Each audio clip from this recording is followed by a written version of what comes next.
Ladies and gentlemen, gather round the digital campfire, because we're about to roast a topic so hot it could melt the polar ice caps faster than Trump's farts. To name a DEI program to disagree with DEI in principle? No, you do need to name one because everybody agrees with DEI in principle.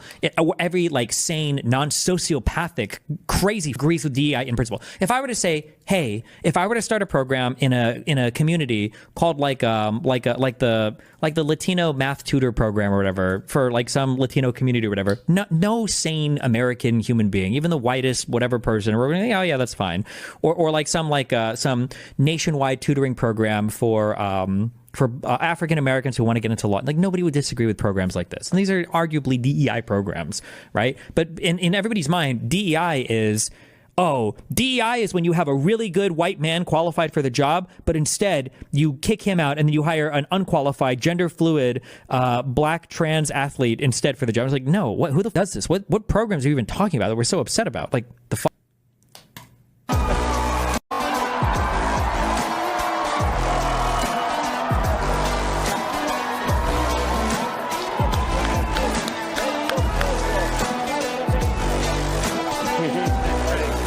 No, not when it's pushed too far, Destiny. You're just wrong. You're not giving the fair example of how people took the ideas and then used them. No offense, my dude, but you have no idea about what it even means to push anything too far because you probably don't know anything about any of this. You're just going by what you've heard in the conservative media over and over and over and over and over again. That's it. It's too far. How do you know it's too far? Because I said, where did you see this on? Joe Rogan? Okay. Anybody else? Tim Pool? Okay. Who, people in government that talk about Trump? Okay. What's an example of a DI program? It's just bad. Okay. Whatever, dude. And trust me, that's saying something.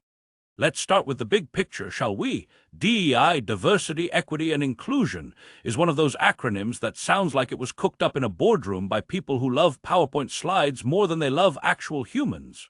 But in principle, it's as unobjectionable as a puppy in a tiny sweater. Who could possibly be against diversity, equity, inclusion? It's like saying you're against sunshine, rainbows, or free tacos on Tuesday. And yet, here we are in the year of our Lord 2025 with a certain president, who shall remain nameless but rhymes with grump, waging a holy war against DEI like it's the final boss in a video game he doesn't understand how to play. This is not just a policy disagreement, folks. This is a cultural cage match. A clash of worldviews so stark it's like watching a vegan argue with a butcher over the ethics of a bacon cheeseburger. Now let's get to the meat of this, which is less a coherent argument and more a verbal pinata stuffed with half-baked talking points and conservative buzzwords. Our friend Destiny is out here trying to pin down what exactly people are mad about when it comes to DEI.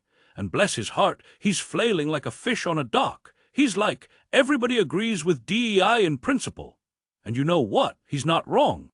If you strip DEI down to its core, it's just about giving people a fair shot, helping out communities that have historically been screwed over by systems that were about as equitable as a game of Monopoly where one player starts with all the hotels. A tutoring program for Latino kids, a scholarship for Black law students. These are the kinds of things that make you go, yeah, sounds good, unless your heart is made of expired yogurt and resentment. But here's where the plot thickens, and by thickens, I mean turns into a congealed mess of bad faith arguments. The anti-DEI crowd, and by that I mean Trump and his merry band of grievance peddlers, has convinced a chunk of America that DEI isn't about helping people. No, no, no. In their fevered imaginations, DEI is a sinister plot to kick perfectly qualified white guys out of jobs and replace them with, and I quote the vibe here, an unqualified gender-fluid black trans athlete. I mean, come on. This is the kind of mental image that sounds like it was generated by a Fox News algorithm after it was fed too many energy drinks. It's not just a strawman. It's a strawman wearing a clown wig and roller skates, careening down a hill into a pile of nonsense. Let's pause for a moment and reflect on this because it's important. The anti-DEI narrative isn't just about policy, it's a cultural panic attack dressed up as a policy critique. It's the same old playbook we've seen for decades.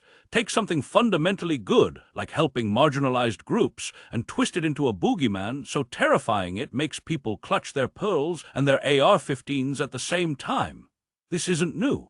Back in the day, they did it with affirmative action, calling it reverse racism, like it was some kind of Jedi mind trick to oppress white people. Now they've just swapped out the terminology and slapped a new label on it, DEI. It's the same tired song, but now it's being sung by a choir of podcasters and pundits who think woke is a personality trait.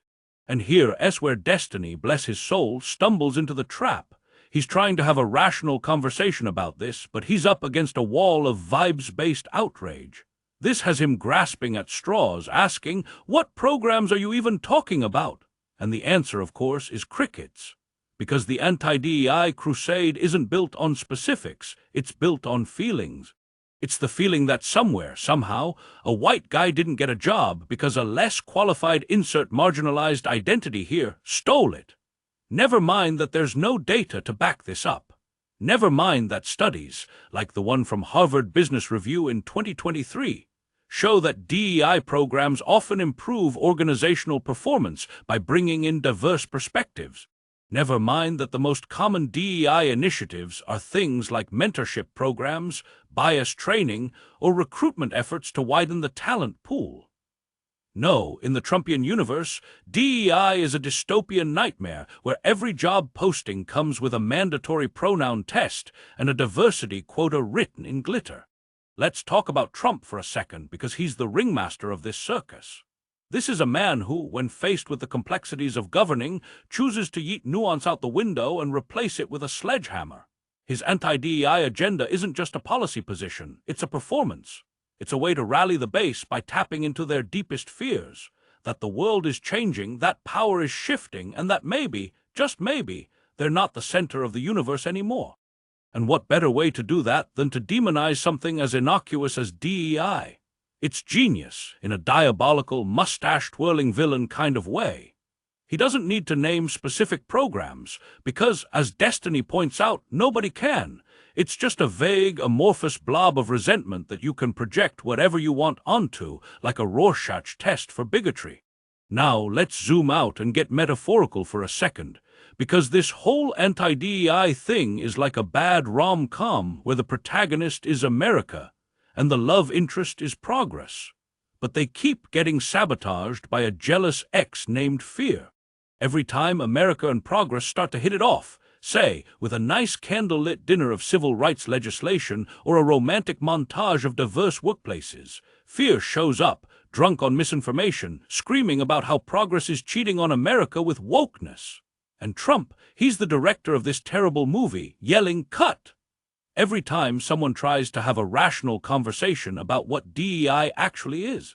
But here's the thing, this movie doesn't have to end with Fear winning. Because the truth is, DEI isn't some radical experiment, it's just the slow, messy work of making society fairer. It's not about kicking anyone out, it's about letting more people in. And when you frame it that way, the anti-DEI argument starts to look like what it is, a tantrum. A tantrum thrown by people who are so used to being the default that any attempt to level the playing field feels like an attack. It's like if someone spent their whole life playing a video game on easy mode, and then freaked out when someone suggested they try normal mode for once. This brings us to the heart of the issue. The anti-DEI agenda isn't about evidence or reason, it's about narrative. It's about telling a story where white men are the victims, where diversity is a zero-sum game, and where inclusion means exclusion for someone else. It's a story that's been told so many times it's practically a fairy tale, complete with its own cast of villains, activists, academics, the woke mob, and heroes, podcasters in trucker hats, apparently. But like all fairy tales, it falls apart when you poke it with a stick. Where are the examples of DEI gone wild? Where are the companies collapsing because they hired too many trans athletes? Where are the government programs that mandate glitter-based hiring practices? They don't exist because the anti-DEI panic is a house of cards built on hot air and bad faith.